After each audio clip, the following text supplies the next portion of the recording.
Hello दोस्तों, welcome to my channel. तो चलिए हम अपनी स्टोरी को स्टार्ट करते हैं। हमने पिछले पार्ट में देखा था, एरिया लॉयड को बोलती है, क्या तुम मुझे किस करना चाहते हो।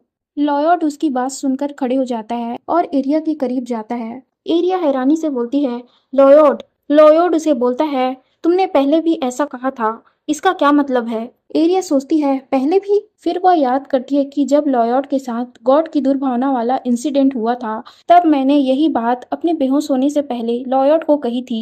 एरिया उसे बोलती है, बात वह नहीं है, मैं उसे कहना चाहती थी। लॉयड उसकी बात सुनकर बोलता है, मुझे माफ कर दो जो मैंने तुमसे कहा। फिर वो वापस जाने लगता है। एरिया उसे रोकते हुए बोलती है, क्या तुम जा रहे, तुमने ही इस बात को उठाया है, अब तुम ऐसे नहीं जा सकते। मैं नेक्स्ट वीक के बाद एबल्ट हो जाऊंगी, फिर हमारे बीच सब कुछ बदल जाएगा।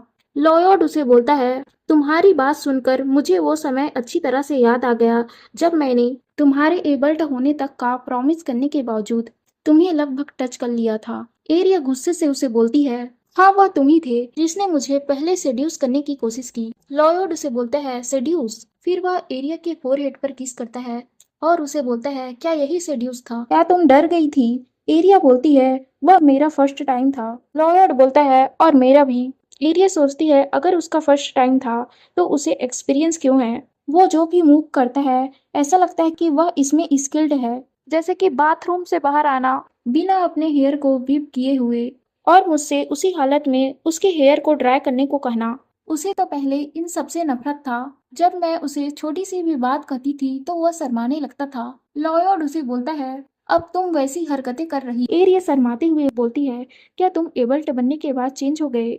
मेरी पास्ट लाइफ में ऐसा हुआ था कि मैं एबल्ट होते ही मर गई थी, और फिर मुझे समय में पीछे भेजकर उस बच्चे के शरीर में मेरी आत्मा को डाल दिया। मैंने अपना बचपन बहुत दिन तक बिताया है, लेकिन मेरे एबल्ट होने के बाद मैंने बहुत कम जीवन जिया। लॉयड उसके सिर पर हाथ रखते हुए बोलता है, मुझे लगता है बनी की कमिंग एज केयर मनी आने वाली है, तो क्या तुम सेम वैसे ही बर्ताव करोगी जैसा अब कर रही। लेकिन अगर ऐसा हुआ भी, तब भी मैं तुम्हें नहीं जाने दूंगा। फिर लॉयड वहां से चला जाता है। फिर हम एक वीक बाद कमिंग एज केयर मनी में देखते हैं, एरिया लॉयड को बोल रही होती है, लॉयड आखिर तुम मुझसे इतने दूर क्यों हो, मेरे पास आओ, आज मेरी कमिंग एज केयर मनी है। लॉयड उसके पास जाता है। एरिया बोलती है, आखिर तुम इतने चिंतित क्यों हो। लॉयड उसके हाथों को किस करते हुए बोलता है, मुझे लगता है कि मैंने यह दिन पहले भी देखा है। एरिया सोचती है, आखिर मैं लॉयड को यंग इन हार्मनी के बारे में कैसे बताऊं। लॉयड एरिया से बोलता है, एरिया तुम्हारे कान पूरे रेड हो चुके हैं, यह तो उस टाइम से बिल्कुल अलग है। एरिया उसे बोलती है, मुझे नहीं पता कि तुम क्या बोल रहे हो, तुम बस मेरे साथ चलो। सब लोग वहाँ इंतजार कर रहे।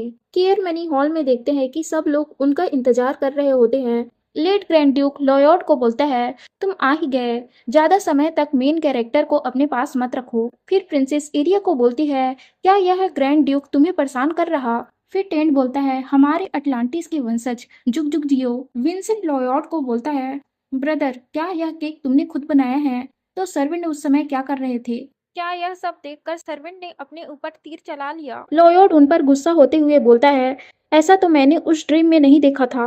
प्रिंसेस एरिया को वाइन का एक ग्लास देते हुए बोलती है, इसे ट्राई करो।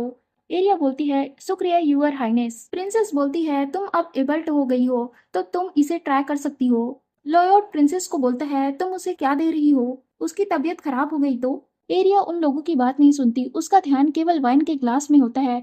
वह सोचती है, मैंने अपनी पास्ट लाइफ में इसे नहीं पिया था, इसकी खुशबू तो बहुत अच्छी है। प्रिंसेस बोलती है, हाँ तुमने सही कहा। फिर एरिया उस वाइन को पीने लगती है और सोचती है, यह तो मेरा टोकन है, तो एक ग्लास पीने से कुछ नहीं होगा, और अगर मुझे पता होता कि यह मेरा लास्ट एज केयर मनी है तो मैं ऐसा नहीं करती। फिर हम एरिया को उसके रूम में देखते हैं। एरिया की आंखें खुलती है। लॉयड उसके सामने होता है। एरिया लॉयड को देखकर बोलती है, क्या हुआ। लॉयड बोलता है, तुम सडनली सो गई। एरिया सोचती है, क्या मैं वाकई अल्कोहल के प्रति इतनी कमजोर हूँ, मुझे उसे पीने के बाद कुछ भी याद नहीं। मेरा बायोलॉजिकल फादर काउंट कॉटेज जब भी ड्रिंक करके आता था तो मुझे मारता था।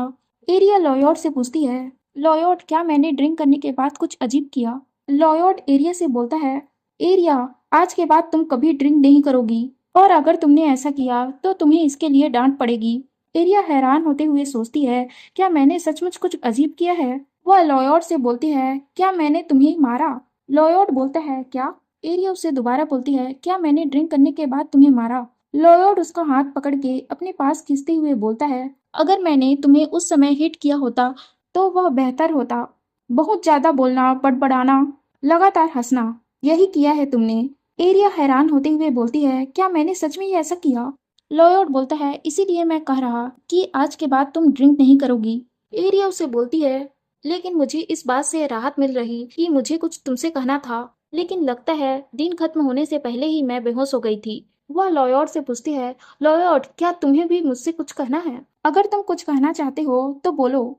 लॉयड उसे बोलता है आज हमारा कॉन्ट्रैक्ट समाप्त हुआ। फिर एरिया उसे बोलती है क्या अब तुम मुझे डिवोर्स दे दोगे?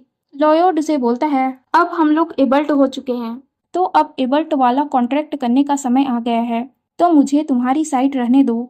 एरिया उसकी बातों को सुनकर बोलती है असल में इच्छाओं को व्यक्त करने वाला कौन है? वह मैं हूँ। मैं इस बारे में कहना चाहती थी। लॉयड उसे बोलता है तुम आंसर दो जिससे कि तुम्हें कोई रिग्रेट ना हो और इसके बाद तुम्हें भागना नहीं है। एरिया उसे बोलती है भले ही मुझे ऐसा काम करना पड़े जो तुम्हारी पहुंच से दूर हो, पर भी मैं तुम्हें नहीं छोड़ूंगी। लॉयड जो मैंने बचपन में कहा था वो सब ईमानदार थे, यहाँ तक कि बचपन में एक साथ नरक में गिरने के बारे में कही गई बात भी सच थी। फिर एरिया लॉयड को किस करती है। लॉयड उसे वेट में पुश करता है। एरिया उसे बोलती है लॉयड रुको मुझे कुछ कहना है। मैं तुम्हें पहले से लाइक करती हूँ और इस फीलिंग को लव कहते हैं। एरिया बोलती है क्या तुम मेरी बात समझ नहीं रहे? लॉयड उसे बोलता है मैं तुम्हारी बात समझ गया। फिर हम रॉयल महल में प्रिंसेस को देखते हैं। उसे किंग के रूम से चिल्लाने की आवाज आ रही होती है। वह सोचती है आखिर यह क्या हो रहा। वह फिर से अजीब हरकतें करने लगा, लेकिन वह इससे ज्यादा नहीं चिल्लाता था। आज तो उसने हद कर दी है। लगता है उसका मेंटल कंडीशन खराब हो रहा, लेकिन यह मेरे लिए तो बहुत अच्छी बात है। लोग कहते हैं कि उसे तरह तरह की आवाज सुनाई देती है। हाल ही में वह जिस भी चीज को टच करता है वह फेलियर में बदल जाता है। सीरियसली यह तो मेरा रोल होना चाहिए था। आखिर मैं विलनेस हूँ, लेकिन अभी तक उसने अपना पूरा दिमाग नहीं खोया है। यही मेरे लिए एक बड़ी प्रॉब्लम है। क्या मुझे वैलेंटाइन हाउस में जाना चाहिए और कुछ समय बिताना चाहिए? इससे मैं उस क्यूट डियर के साथ मजे कर सकती हूँ। उसने मुझे मेरे नाम से भी पुकारा। फिर वहाँ बार्टिनबर्ग का ड्यूक आता है और प्रिंसेस से बोलता है यूअर हाइनेस क्या आपके पास मेरे लिए कुछ समय है? प्रिंसेस उसे बोलती है आखिर तुम यहाँ क्या कर रहे?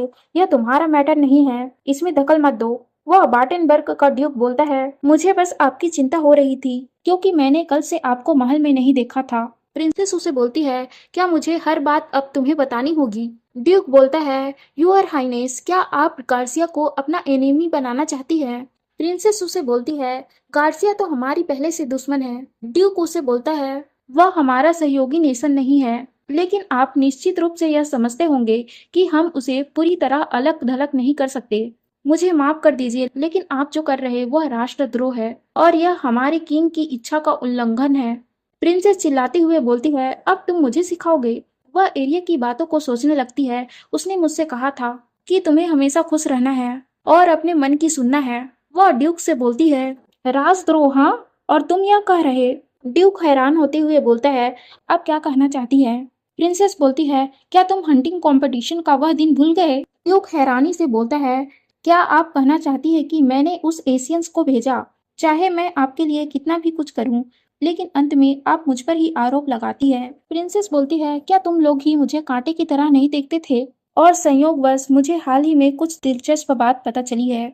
बार्टिनबर्ग फैमिली द्वारा सिखाई गई मेड्स, जिसमें से एक बच्चा उस पुजारियों के अनाथालय से भी था, उसने लोगों को बताया कि उसे टेस्ट सब्जेक्ट के रूप में वीरोनिका द्वारा यूज किया गया। और हाँ, वह रॉयल फैमिली में कैसे पहुंची? क्या इसमें बार्टेनबर्ग फैमिली का हाथ नहीं था? प्रिंसेस उसके कंधे पर हाथ रखते हुए बोलती है तुमने बहुत शांतपूर्ण जीवन जी लिया। ड्यूक सोचता है हमने इसे अच्छे से छिपाया था, तो ऐसा नहीं हो सकता कि प्रिंसेस को सब पता चल जाए। शायद उसने वैलेंटाइन से यह बात सुनी होगी। अब मैं जान गया कि प्रिंसेस मूर्ख नहीं है।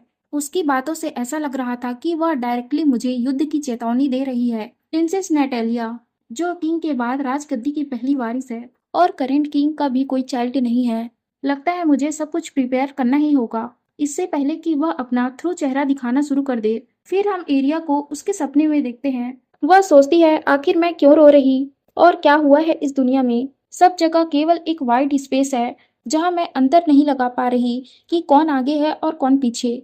लाल फूलों की पंखुड़ियां बह रही है। आखिर इसका क्या मतलब है? मेरी दिल की धड़कन अचानक फटने लगी। मैं यहाँ से निकलना चाहती हूँ अभी इसी वक्त। फिर उसे लॉयड पीछे से हक करता है। फिर वह पीछे देखती है। लॉयड उसके सामने होता है। लॉयड उसे बोलता है, क्या तुम भागना चाहती थी? एरिया बोलती है, क्या? लॉयड बोलता है, तुम पूरी रात मेरे साथ थी और अब तुम भागना चाहती हो? एरिया सोचती है, मुझे पता है यह सपना है। वह लॉयड से बोलती है, मैं भाग नहीं रही थी। लॉयड उसे बोलता है, मुझे बेवकूफ मत बनाओ एरिया। तुम्हें बहुत राहत महसूस हो रहा होगा कि तुमने मुझसे छुटकारा पा लिया। अगर तुम मौत के रास्ते से भागने की कोशिश कर रही हो तो बेहतर होगा कि तुम प्रार्थना करो कि मैं मर जाऊं। यह तुम्हारे लिए बेहतर होगा कि मैं तुम्हारे प्रार्थना से मरूं। फिर एरिया हाँफते हुए अपने सपने से उठती है और सोचती है, आखिर वह कैसा सपना था। इसी के साथ स्टोरी एंड होता है।